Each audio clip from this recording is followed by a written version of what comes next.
நமச்சிவாய வாழ்க. கோளறு பதிகம் பாடிய பிறகு வெய்யர் தோழி பங்கன் பதிகத்தை பாடி இறைவன் என்னை நலியாமல் காப்பாற்றுவார் என்று கூறி நாவுக்கரசுகளை சமாதானம் செய்து ஞான குழந்தை மதுரை நீக்கி புறப்படுகிறது. திருநாவுக்கரசு பெருமான் நீர்வள நாடான சோழ நாட்டிலேயே தங்கிவிடுகிறார். ஏனெனில் அவர் வாழ்ந்த காலத்திலே இன்றும் கூட பார்த்தீர்கள் என்றால் மிக சிதிலமடைந்த பெரிய திருக்கோயில்கள் சோழ நாட்டில் மட்டும்தான் இருக்கும். மற்ற பகுதியில் அவ்வளோ கேவலமாக கிடையாது. ஆயிரக்கணக்கான ஏக்கர், நூற்றுக்கணக்கான ஏக்கர் ஆலய நிலங்கள் இருக்கும். மிகப்பெரிய திருக்கோயில் இருக்கும். ஆனால் கும்பிட்ற யோகிதை அந்த ஊரில் இருக்க ஒருத்தனை கூட இருக்காது. சாமி உள்ளே விட மாட்டார். அவங்க எப்போ சாமியை அனுமதிப்பார்னா, என்ன யோகிதை அப்படிலாம் பேசுகிறீங்கன்னா, தில் என்ன தினம் உங்கள் ஊரில் இருக்கிற சோழ மண்டலத்தில் வசிக்கிற மக்கள் இப்போ திருப்பழனத்திலேயோ திருப்பந்துரத்திலேயோ தில்லைத்தானத்திலேயோ தில் இருந்தால் போய் தினம் கும்பிடுங்க. சொக்கர் இப்படி தான் திட்டுவார். ஏன்னா அவங்க ஊர் யோகிதை நான் வந்து பார்த்துருக்கேன்ல. பெரிய கோயில் இருக்கும், விளக்கேற்ற நாதி இருக்காது. மெய்க்காவல்னு ஒருத்தர் உட்கார்ந்துருப்பார். அர்ச்சகன்னு ஒருத்தர் 10 கோயில் பார்த்துட்டு இருப்பார். கேட்டால் கும்பிட எவன் வராம்மா. கோயிலுக்கு சாயங்காலம் வயல் வேலைக்கெல்லாம் போயிட்டு ஒரு 6:30 மணிக்கு வந்து 7 மணிக்கு வந்தால் கோயிலில் அர்ச்சகர் இருக்க மாட்டார். ஏன்னா 1971களிலே உழுபவனுக்கு நிலங்கள் சொந்தம் என்ற ஒரு சட்டத்தை நம்முடைய திராவிட கட்சியின் வழித்தோன்றலான திரு மு கருணாநிதி அவர்கள் கொண்டு வருகிறார். அந்த சமயத்திலே கோயில் குருக்கள் முதற்கொண்டு அந்த கோயிலை பராமரித்த அரங்காவலர்கள் முதற்கொண்டு கோயில் சொத்து எவன் இருந்தானோ அவனுக்கெல்லாம் கொஞ்சம் கொஞ்சம் கொடுத்துட்டு மீதியை கட்சிக்காரன் ஆட்டையை போட்டு இந்த குருக்கள் மார்க்கிட்ட வந்து நீ கோயில் திறந்து வச்ச எல்லாம் வந்தால் இதெல்லாம் கணக்கவளை கேட்பான்னு சொல்லிட்டானுங்களாட்டிருக்கு. கோயிலை திறக்காமலே இந்த சிவாலயங்கள் நாசமாக போச்சு. கண் முன்னால் இந்த 50 ஆண்டுகளில் நான் கண்ட அனுபவம். நிறைய கிராமிய கோயில்கள் எல்லாம் இதே தான் தலைவிதி. கேட்க யாருக்கு நாதி கிடையாது. சிவனுக்கு எம் பெருமான ஆலயங்கள் இப்படி போய்விட்டது கவலை கிடையாது. உலக சிவனையா திருக்கூட்டம் என்று ஒரு அமைப்பு இது தோற்றுவிக்கப்பட்டது வந்து பாழடைந்த ஆலயங்களை பராமரிக்கவும் தகுதியற்ற போலி வேடதாரிகளை அடையாளம் காட்டவும். ஆனால் அவர்கள் இன்று வந்து ஏழ்மை நிலையில் உள்ள அழிந்து கொண்டிருக்கிற திருப்பழனம் போன்ற ஆலயங்களில் சென்று உழவார பணி செய்வதற்கு ஆட்கள் சேர்ப்பது கிடையாது. இவர்கள் வந்து திருநாகேஸ்வரத்திலும் அந்த திருவாரூரிலும் சென்று உழவார பணி செய்தால்தான் எல்லாருக்கும் தெரியும். எல்லோருக்கும் சோறு கிடைக்கிற இடத்துல போய் சோறு போடுறதுக்கு பேர் அன்னம்பாளிப்பெல்லாம் கிடையாது. இதையும் அப்பாவி ஜனங்க நம்பிக்கிட்டு அவங்களுக்கு பெரும் தொகைகள் கொடுத்துட்டு இருக்காங்க. ஏன் அந்த காசை வச்சு இந்த உலக சுண்டையார் திருக்கூட்டம் வந்து திருப்பழனம் போன்ற ஏதோ ஒரு ஆலயத்தில் எடுத்து மாதந்தோறும் அந்த ஆலயத்தில் நித்திய பூஜை நடக்குதா இல்லையான்னு அங்கே இருக்கிற 4 பேருக்கு இலவச கல்வி இந்த அமைப்பு உலக சுண்டையார் திருக்கூட்டம்ன்ற அமைப்பு தோன்றிய பொழுது அந்த நான் நிறைய மீட்டிங்கில் பேசியிருக்கேன். உங்கள் ஊரில் உள்ள உங்கள் வீட்டுக்கு அண்டையில் உள்ள குழந்தைகளுக்கு இலவசமாக டியூஷன் சொல்லி கொடுங்க, அவங்கள கோயில் கூட்டி போங்க, வழிபாட்டு கூட்டி வாங்கன்னு. கடைசியில் நம்மளை வந்து ஏதோ ஒரு போஸ்டிங் ஒன்று கொடுத்து வச்சுருக்காங்க, நெறியாளர்னு. குற்றாலத்தில் ஒரு சம்பவம் நடந்தது. அதற்கு வந்து அடியேன் மாநில தலைமையே வரவில்லை, மாவட்ட தலைமை வந்துச்சு.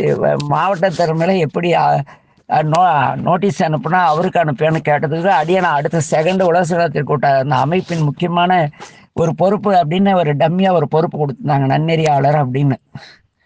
அதுக்கு பிறகு சேலத்தில் நடந்த மாநாட்டு கூட நமக்கு யாரும் சொல்லலை. ஏன்னா சொன்னால் எந்த போலிகளை அடையாளம் காட்ட இந்த அமைப்பு உருவாக்கப்பட்டதோ அவர்களே தலைமையாக இருக்கும். அவர் சார்ந்தவர்கள் விழா நடத்தும் பொழுது எப்படி? ஏன்னா இது எதுக்கு இங்கே குறிப்பிடுறேன்னா, இந்த சோழ நாடு வந்து உழவார பணி செய்வதற்கு நாவுக்கரசடிகள் காலத்திலிருந்து இன்று வரை சரியான நாடு. சோழ நாட்டில் சில புகழ்பெற்ற நவகிரக தலங்களில் உள்ள கோயில்கள் மட்டுமே சிறப்பாக பராமரிக்கப்படுகின்றன. ஆதீன கோயிலில் நிறைய ஆலயங்கள் வந்து பார்த்தீங்களா மரம் முளைத்து நாசமாக தான் போகுது. தருமபுரத்தில் போய் அம்பாளுடைய கோபுரத்துக்கு மேலே நாங்கள் 2 அந்த மேல் பிரகாரம் முழுக்க 2 டிராக்டர் புல்வெட்டிய அனுபவங்கள்லாம் உண்டு. இத்தனைக்கும் ஆதீனம் அங்கேயே இருக்கார். காடு வெட்டின்னு எல்லா ஆலயத்துக்கும் ஒரு போஸ்டிங் இருக்குது. அந்த காடு வெட்டிக்கு காட்டில் வெட்டி போட்டாங்களா என்ன தெரியும், அவன் கோயிலில் பணியே செய்கிறது கிடையாது. இன்னைக்கு இவ்வளோ தூரம் இத்தனை ஆதீனங்கள் சைவம் திருமடங்கள் எல்லாம் சைவத்தை வளர்ப்பவர்கள் சிவாலயங்களை நம்முடைய திருவாவடுதுறைக்கும் தருமபுரத்திற்கும் இடையிலே திருப்பழனம் இருக்கிறது. திருப்பழனம் ஆலயத்தை எந்த சன்னிதானமும் கண்டுகொள்வது கிடையாது. அன்னறையுள்ள சைவத்தை காப்பாற்றி கம்பு நடுறவங்க.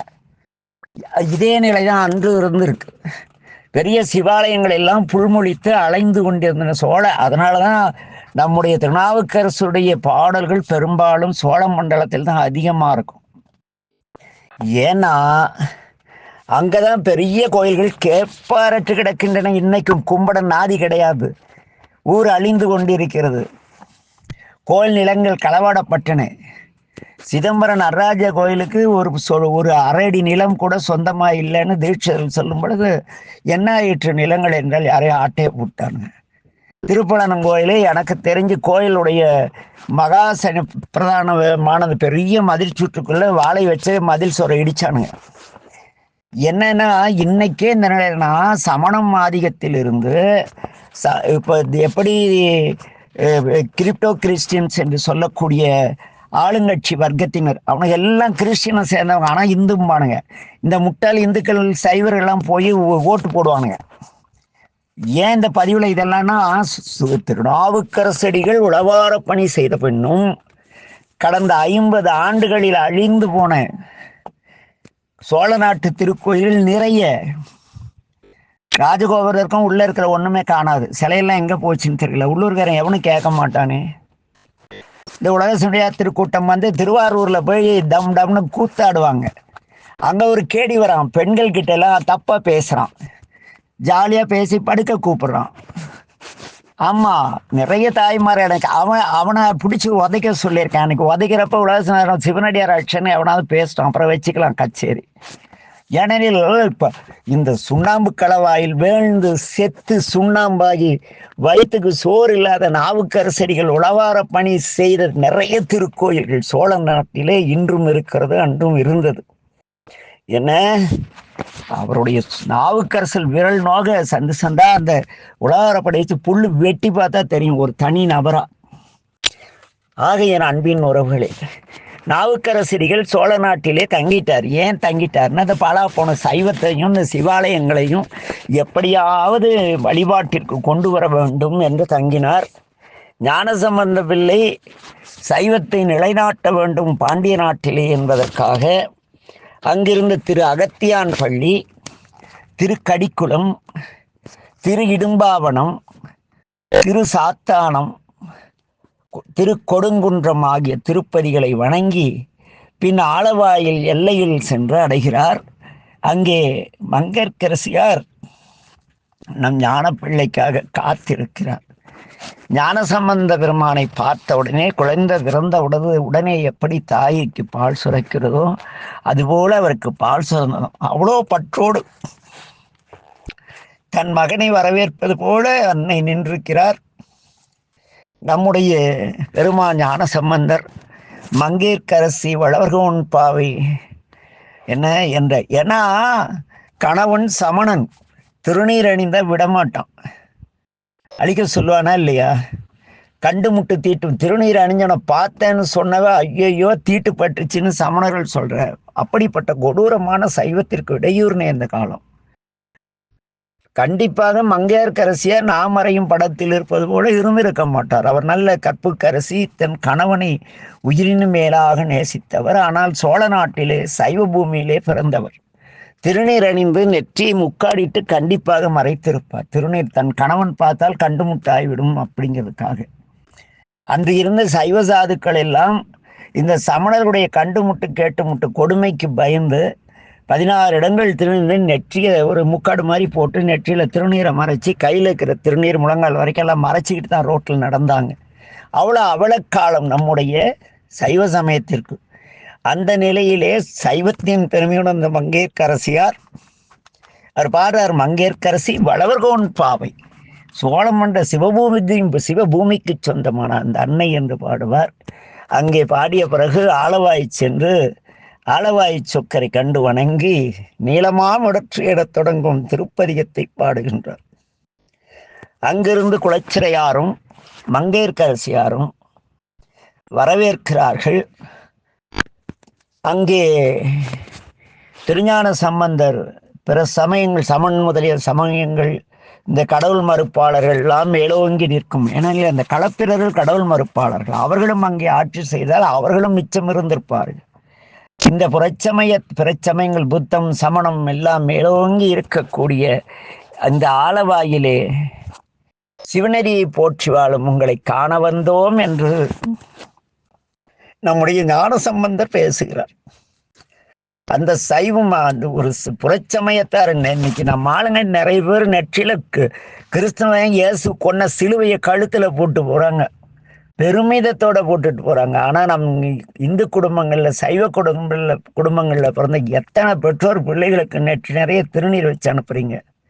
புறச்சமயத்தார் கேலி செய்வார். அவங்க பிள்ளைகள்லாம் பெரும்பாலும் கிரிப்டோ கிறிஸ்டியன்ஸ் என்று மதம் மாறியே ஆனால் இந்து பேரிலே ஒளிந்து கொண்டிருக்கின்ற போலியலுடைய பள்ளிக்கூடங்கள் படிப்பதால் சிலுவை போட்டுட்டு வந்தால் மத சின்னம் கிடையாது. ஆனால் திருநீர் வச்சுட்டு போனால் மத சின்னம், குங்குமம் வச்சுக்கிட்டு போனால் மத சின்னம் அப்படிங்கிற அரசு.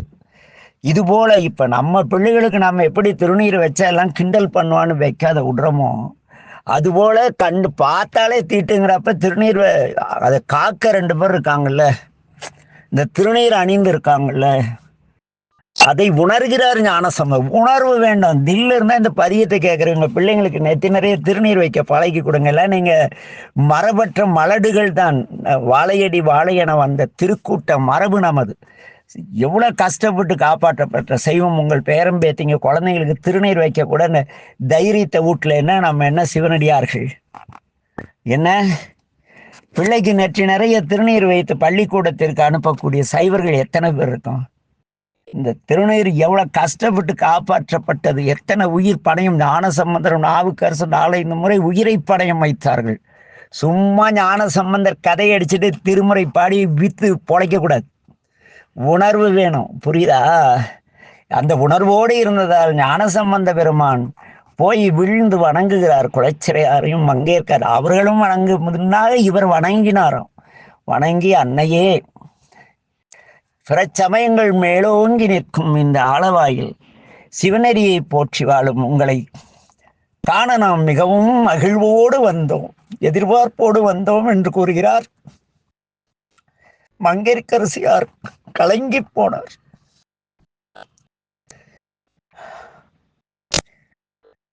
அவர்கள் கண்ணீர் மல்க நாக்குளரு, நானும் என் கணவரும் என்னதவம் செய்தோம், தாங்கள் இங்கு வந்தது என்று கூறி வரவேற்கிறார். பின் குலச்சிறையார் காட்டிய ஒரு திருமடத்திலே ஞானசம்பந்த பெருமானும் திருத்தொண்டர்களும் தங்கி அங்கே குலச்சிறையார் கொடுத்த விருந்தினை ஏற்றனர். அந்த சமயத்திலே புறச்சமணத்தை சார்ந்த சமணர்கள் மன்னனிடம் ஓடோடி சென்று, அரசே, இந்த சமண சமயத்திற்கு இழுக்கு தேட சிவனேறி நின்ற ஒருவன் வந்திருக்கிறான், ஒரு சிறுவன், அவனை தாங்கள் கொன்றுவிட வேண்டும்ங்கிறாங்க. என்ன இப்படித்தான் சொல்லியிருப்பாங்க, வேற எப்படியும் சொல்ல மாட்டாங்க. இன்னைக்கு உலக சமுதாய திருக்கூட்ட அமைப்புல 5 கடமைகள் நாம் சைவத்தை பற்றி பேசியிருக்கோம். தவறான ஆட்கள் பின்னால போகாதன்னு பேசுறதுக்காக அடியனையே யாரும் ஏத்துக்க மாட்டேங்கிறீங்க. மேடையில போனா அந்த ஜம்புலிங்க மைக்க பிடுங்குறாரு, இல்ல பொன்மாணிக்கல் ஐயா மைக்க பிடித்த ஈஸ்வரன் ஐயா போய் கொடி விளக்க மட்டும் பேசுங்க, வேற பேசாதீங்கிறார். காமெடி இல்ல? சைவத்தை கொண்டு போக நினைச்ச இன்னைக்கு இந்த உலக சிநேகத்துல அமைப்புல போய் ஒரு மாவட்ட மாநாட்டிலேயே அதை பேச போனா கூட இவ்வளோ தடைனா ஏன்? இப்ப சமணர்கள் ஞானசம்பந்தரை கொல்ல சொன்னதும் அடியேனுடைய இது பெருமைக்காக அல்ல, கருத்தில் எவ்வளவு ஒற்றுமை இருப்பது என்பதை இந்த பதிவை கேட்பவர்கள் புரிந்து கொள்ள வேண்டும். சைவத்தின் சிறப்புகளை பேச யார் இந்த பெரிய புராணத்தை தாண்டி சிவபெருமானின் பெருமையும் செயல்களையும் அவருடைய ஆற்றலையும் அவருடைய சக்திகளையும் பற்றி அவருடைய அந்த ஆலய அமைப்பை பற்றி எவன் பேசுகிறான்? ஒரு ஆள் காட்டுங்க. இன்னைக்கு பேசுற பெரிய ஞானாசிரியன், அருளாட்சி, அருளரசு, பொருளரசு, இத்தனை பேர் காசுக்காக வித்து திங்கிறாங்களே சைவத்தை. அவங்களாம் சிந்திக்கணும். ஞானசம்பந்தர் வரலாறு பேச பணம் வாங்கணும். அந்த சமணரும் ஒன்று. அன்பினால் கொடுத்த ஞானசம்பந்தர் கொடுத்த திருமுறை ஒருத்தன் பாடி பணம் பண்ணானா அவன் சைவத்தை கொல்றவன். காசு கொடுக்கலன்னா பாட மாட்டான். அப்ப அவனுக்கும் மற்றவனுக்கு என்ன வித்தியாசம் இருக்கு? எதுக்கு சிவனடியார் போட்டுக்கணும்? தவறு இல்லையா? அந்த பதம் எவ்வளவு உயரியது. சமணர்கள் ஓடி மன்னவடம் சென்று, அரசே, நம் சமயத்தை வீழ்த்த ஒரு சிறுவன் வந்திருக்கிறான், அவனை எப்படியாவது கொன்று விடலாம் அப்படிங்கிறான். என்ன, அவைகளை நாம் மந்திரம் செய்து கொன்று விடலாம் அப்படிங்கிறாரு சமணர்கள். பாண்டிய மன்னன், அப்படியா, நம் சமயத்தை வீழ்த்த ஒருவனா, நம் போலியான இந்த வேடத்தை கண்டு அந்த மக்களுக்கு விழிப்புணர்வுற்ற ஒருவனா, சரி செய்து விடுங்கள் அப்படின்ட்டு போயிட்டார். என்ன, இவர்கள் சென்றார்கள். ஞானசம்பந்தரும் அன்பர்களும் தங்கியிருந்த அந்த திருமடத்திற்கு தீ வைக்கிறார்கள். மடம்னா இன்னைக்கு மாதிரி லக்ஸரியா ஏசி ரூம் போட்டு 30 லட்ச ரூபா கார்ல போற மடமெல்லாம் கிடையாது. அந்த காலத்துலாம் கணக்கு புள்ளதெல்லாம் போட்டு மதுரை பக்கம்லாம் கூரை வேஞ்சிருப்பாங்க. அப்படி ஒரு அடியார்கள் தங்க வசதியான ஒரு பெரிய வீடு போய் தீ வச்சிட்டாங்க. என்ன, அங்க தீ வச்சிட்டானுங்களா? இங்கே என்ன நடக்குன்னா, பாண்டிமாதேவி மன்னவன், என்னடா மன்னவனுக்கு குழப்பம். அவருக்கு ஏன்னா இவர் குழந்தை கிடையாது, மலடு. யாரு? அந்த நிமிடம் வரை குழந்தை பேர் கிடையாது மங்கையர்க்கரசியாருக்கும் இந்த பாண்டியன், கூன் பாண்டியன். அவன் பேர் கூன் பாண்டியன். முதுகு கூன் வளைஞ்சிருக்குமா, அதனால அவனுக்கு கூன் பாண்டியன் பேர். முக்காடை எடுத்தா திருநீர் தெரிஞ்சிடும். அவன் எப்படி அந்த அம்மா கூட குடும்பம் நடத்துவான் இல்லையா? அப்ப கணவன் மனையாக வாழ்ந்தார்களே தவிர இல்லறத்தால் வாழவில்லை. இருந்தாலும் பாண்டிமாதேவியார் அந்த பாண்டிய மன்னவனிடம் கேட்கிறான், ஏன் இப்படி கலங்கப்படுறீங்க, என்னாச்சு? இல்லை, அவங்க கேட்டப்ப அந்த பாலகனை கொன்று விடுங்கள் என்று கூறிவிட்டேன், ஆனால் என் மனது கலக்கமாக இருக்கிறது, பயமாக இருக்கிறது என்கிறார். உடனே மங்கையர்க்கரசியார் அவர்கள் இருவரையும் வாதில் யார் வாது செய்ய விடுங்கள், சமயத்தை பற்றி, எமது சமயத்தின் சிறப்பு, அவர்கள் சமயத்தின் சிறப்புன்னு பேச சொல்லுங்க. எந்த சமயவாதி வாதில் வெற்றி பெறுகிறார்களோ அந்த வரியை நீங்கள் பின்பற்றுங்கள். ஏன் அம்மா பொறுப்பா சொல்றாங்க. என்ன, அரசன் தீக்காவா இருந்து கடவுள் மறுப்பாளர் இருந்தா இருக்கிறோம் பூரா அப்படியே மாறிட்டார்ல தமிழ்நாட்டில் 50 ஆண்டுகள்ல. இல்லை, புறச்சமயம் சார்ந்தவன் இந்த 50 ஆண்டுகளை தானே அதிகம். அதுபோல அந்த மன்னன் அவன் ஒருவன் மாறினால் மக்கள் மாறிவிடுவார்கள் என்ற எண்ணத்தோடு நம்முடைய மங்கையர்க்கரசியார், நீங்கள் மதம் யார் வாதில் ஜெயிக்கிறார்களோ அந்த மதத்திற்கு நீங்கள் மாறிவிடுங்கள், அந்த சமயத்திற்கு என்று கூறுகிறார். அதை கேட்டு மன்னன் சற்று ஆறுதல் அடைந்து உறங்குகிறார். சமணர்கள் மந்திரம் செய்து வேள்வி செய்து தீமுட்டி அந்த தீ சென்று மடத்தை பற்றுகிறது. ஆனால் மடத்தை பற்றிய உடனே அது எரியத் தொடங்குகிறது. நிலைமையின் தீவிரத்தை உணர்ந்த ஞானசம்பந்த பிள்ளை அங்கே பஞ்சாட்சரத்தை ஓதும்படி அடியார்களுக்கு பணித்து அந்த மந்திரத்தால் உருவாக்கப்பட்ட தீயிலிருந்து தப்பி வெளியே வந்து விடுகிறார்கள். அது கண்ட சமணர்கள் அஞ்சி, இங்கு நடந்த செயல் நம் மன்னனுக்கு தெரிந்தால் நாம் தொலைந்தோம் என்று நடுங்குகிறார்கள். என்ன, பிறகு வேறு சில ஆட்களை வைத்து தீ வைத்தார்கள். ஞானசம்பந்த பெருமான் உண்மை உணர்ந்து வெளியே அன்பு அடியார்களை அழைத்து வந்து அந்த தீப்பிடித்து எரியும் திருமணத்தை கண்டு, இது நமக்கு வந்த இழுக்கல்ல, சைவத்திற்கு வந்த இழுக்கு. ஆகவே நமக்கு துன்பம் செய்தால் நாம் ஏற்போம், ஆனால் சைவ நெறி நிற்கும் அந்த நெறிக்கு துரோகம் செய்யும் இவர்களை விடக்கூடாது என்று மக்கள் செய்த பாவங்கள் மன்னனை சார் என்ற அறநெறிப்படி மங்கையர்க்கரசி பற்றி சிந்திக்கிறார். பாவம், அந்த அம்மா என்ன செய்வார், கணவன் இல்லையெனில் அவர்கள் காயப்படக்கூடாது என்று யோசிக்கிறார். அதனால பையவே சென்று பாண்டியர் மெதுவா போய் பாண்டியனை பற்றினார். இல்லைன்னா அன்னைக்கே அந்த பாண்டியன் சமணர் எல்லாரையும் தமிழ் அறம்பாடுதல்னு தமிழ்ல ஒன்று, அறம்பாடுன்னா அரசன் செத்து போடுவான். அது நிறைய வரலாறுகள் இருக்கு. அறம்பாடி இருப்பார் ஞானசம்பந்த பிள்ளை.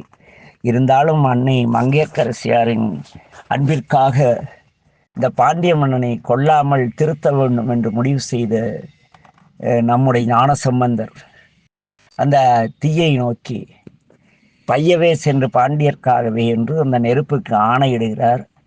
உடனே அந்த மன்னனுக்கு சூட்டு கொப்பளம் வந்துருச்சு. உடம்பு பூரா வெப்பு நோயின்னு பேர் அதுக்கு. உடம்பு ரொம்ப சூடானா கொப்பளம் வரும், அதுக்கு வெப்பு கொப்பளம்னு பேர், வெப்பு நோயின்னு பேர். அந்த நோய் வழி தாங்களாம கதறான் மன்னன். ஐயோ எனக்கு இப்படி ஆயிடுச்சே, என்னாச்சோ தெரியலையோன்னு பதறான். என்ன பதறிக்கொண்டிருக்கும் பொழுது இந்த சமணர்கள் ஓடோடி வந்தார்கள். அவர்களுக்கு செய்த மந்திர தந்திரம் அவங்கள நம்ம அதில் கில்லாடிங்க. அவங்க என்னென்னமோ செஞ்சு பார்க்குறாங்க. மன்னனுடைய நோய் அதிகமாகிறது. மன்னன் ஐயோ என்ன யாராவது காப்பாத்துங்கன்னு கதறான். கதறட்டுமே 2 நாளைக்கு. என்ன சைவத்துக்கு இழுக்குன்னு எவனாக இருந்தாலும் சிவாக்னியில் வெந்தே ஆக வேண்டும். என்ன சிவாக்னி என்பது சத்தியம். சத்தியத்துக்கு புறம்பாக யார் செயல்பட்டாலும் கண்டிப்பாக சிவம் மன்னிக்காது. ஆக என் அன்பின் உறவுகளே, இந்த பதியத்தில் சில பெயர்களை நான் உச்சரித்தேன். ஏனெனில் ஒரு உயர்ந்த நோக்கத்திற்காக தொடங்கப்பட்ட அந்த அமைப்பு இன்று பானகம் கொடுக்கவும் பழைய சோறு போடுறதுக்கும் தயாராக இருக்கே தவிர நல்ல ராஜபோகமான அரசர்களுக்கு பணி செய்ய தயாராக இருக்க தவிர பாழ்பட்டு வரும் சிவாலயங்களுக்கு திருப்பணிக்காக என்று எதையும் செய்வதற்கு தயாராக இல்லை. நோக்கம் சிதையும் பொழுது, அந்த நோக்கத்தை உருவாக்கிய பொழுது ஆலோசனை சொன்ன சிலருக்கு கோபம் வரத்தான் செய்யும். நெறி பிறகும் போது கண்டித்தால்தான் நெறிப்படுத்துவதற்கு நெறி காப்பாளர்னு பேர், நெறி காவலர்னு பேர். தெரியாதனமா அந்த ஒரு இதை எனக்கு கொடுத்து தொலைச்சிட்டாங்க. அதனால திருவாரூர் மாதிரி மூளைக்கு பானகம் கொடுக்குற இடத்துல பானகம் கொடுக்குற காசை வச்சுக்கிட்டு என்ன நீங்கள் போங்க திருவிழா கும்பிடுங்க, ஜெயராமன் மாதிரி நிறைய பேர் இலவசமாக சோறு போடுவாங்க, சாப்பிடுங்க. சாப்பிட்டு தேர் பாருங்க.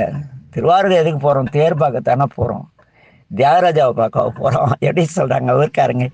இல்லை என்ன சொல்கிறாங்க, திருவாரூர் தேருக்கு போகிறோம்வாங்க. தேர் பார்த்தியாம்பாங்க. தியாகராஜாவை பார்த்தானே சத்தியமாக எவனும் கேட்க மாட்டான். நீங்கள் கேட்டிருக்கீங்களா? என்ன எந்த ஒரு விருதாசலத்துக்கு நான் கூட போனேன். அப்படியா? எதுக்கு? தேர் பார்க்க. விருதகிரீஸ்வரை பார்க்க போயிருக்கேன், அவர் தேரில் வர்றாருன்னு எத்தனை பேர் சொல்கிறாங்க? ஆக என் அன்பின் உறவுகளே, என்னுடைய கோபங்கள் சில நல்ல அமைப்புகள் நாசமாக போகும் பொழுது அதை நாசம் செய்யும் சிலர் மீது கோபம் வருகிறது. அதை தட்டி கேட்காதல் மீது கோபம் வருகிறது. என்ன எவ்வளோ ஒரு இந்த அமைப்பு அந்த கொடி உருவாக்கியதுக்கு என் நண்பர்கிட்ட எவ்வளோ கடன்பட்டேங்கிறது எனக்கு தான் தெரியும். என்ன இரவும் பகலும் ஈஸ்வரன் நானும் இந்த அமைப்பு இப்படித்தான் நடக்க வேண்டும் என்று பேசிய இதெல்லாம் நினைவுக்கு வருகிறது. நாவுக்கரசர் அந்த சோழ நாட்டிலே புல்வெற்ற அளவுக்கு கேவலமாக சோழ வளநாடு சைவ பூமி, சோழ அரசர்கள் சைவர்கள். அந்த நாட்டில் வந்து நாவுக்கரசர் புல்லு வெட்டார்னா சைவர்கள் இருந்திருப்பாங்க, கோயில் நிலத்தை தின்னுட்டு இருப்பாங்க, கோயில் அழிய விட்டுருப்பானுங்கன்னு நினைக்கிறேன். இன்றும் அப்படித்தான் நிகழ்கிறது. இந்நிலை மாற எல்லாம் அல்ல என் பாண்டி நாட்டு அரசர் என் மாப்பிள்ளை சோமசுந்தர கடவுளையும் சைவம் காத்த மீனாட்சியையும் மங்கையர்க்கரசியாரையும் நினைவு கூர்ந்த இந்நாளிலே திருவடியை பிரார்த்தித்து நிறைவு செய்கிறோம். ஏனெனில் என்ன இடிப்பாரிலா ஏமரா மன்னன் கெடுப்பாரிலானும் கெடும். நல்ல நோக்கங்களுக்காக உருவாக்கப்பட்ட சில நல்ல அமைப்புகள் போலிகள் பின் கை நீட்டி போட்டோவுக்கு போஸ் கொடுத்து போட்டோ ஷூட் போடுறதுனால இந்த அமைப்பு அழிஞ்சு போடும். தக்கவர்கள் உணர்ந்தால் நலமழியும். நமச்சிவாய வாழ்க. எல்லா உயிர்களும் இன்புற்று வாழ்க. திருச்சிற்றம்பலம்.